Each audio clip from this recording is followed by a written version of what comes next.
A jury of 7 men and 5 women found Kelly guilty of racketeering on their second day of deliberations. The charges were based on an argument that the entourage of managers and aides who helped the singer meet girls, and keep them obedient and quiet, amounted to a criminal enterprise. Several accusers testified in lurid detail during the trial, alleging that Kelly subjected them to perverse and sadistic whims when they were underage. For years, the public and news media seemed to be more amused than horrified by allegations of inappropriate relationships with minors, starting with Kelly's illegal marriage to the R&B phenom Aaliyah in 1994 when she was just 15. His records and concert tickets kept selling.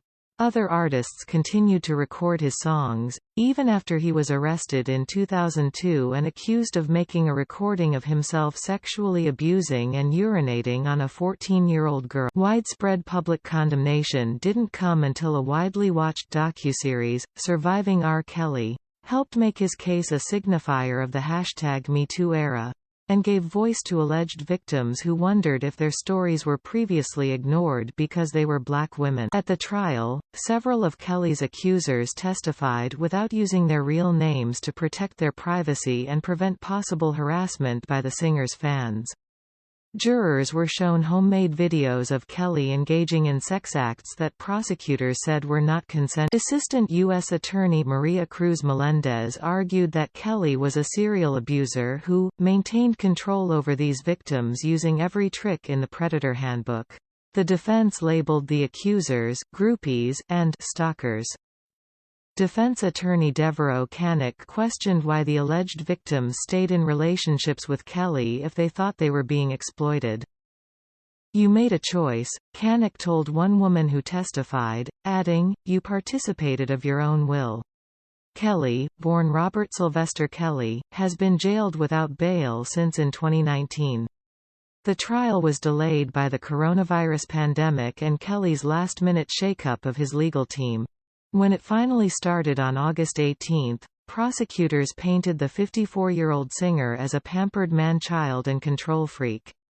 His accusers said they were under orders to call him "Daddy," expected to jump and kiss him anytime he walked into a room, and to cheer only for him when he played pickup basketball games in which they said he was a ball hog. The accusers alleged that they also were ordered to sign non-disclosure forms and were subjected to threats and punishments such as violent spankings if they broke what one referred to as Rob's rules.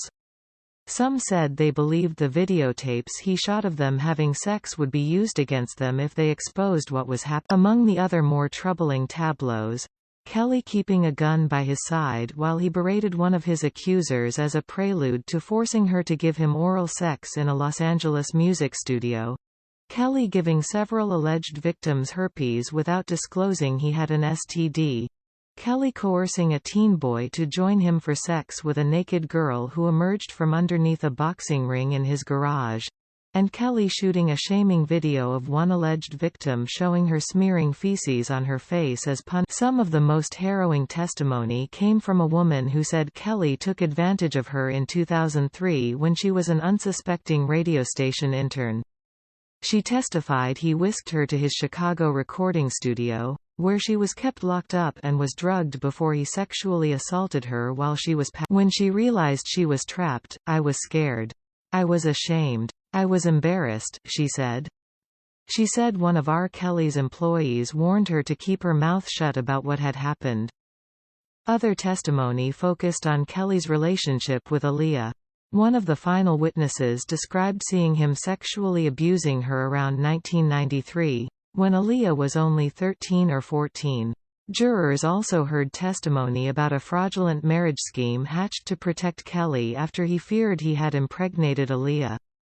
Witnesses said they were married in matching jogging suits using a license falsely listing her age as 18. He was 27 at the time. Aaliyah, whose full name was Aaliyah Dana Houghton, worked with Kelly, who wrote and produced her 1994 debut album, Age Ain't Nothing But a Number.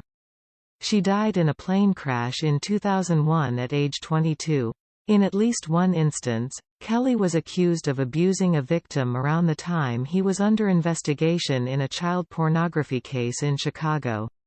He was acquitted at trial in 2008.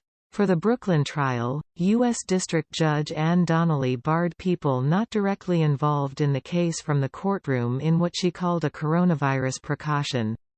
Reporters and other spectators had to watch on a video feed from another room in the same building. The New York case is only part of the legal peril facing the singer. He also has pleaded not guilty to sex-related charges in Illinois and Minnesota. Trial dates in those cases have yet to be set.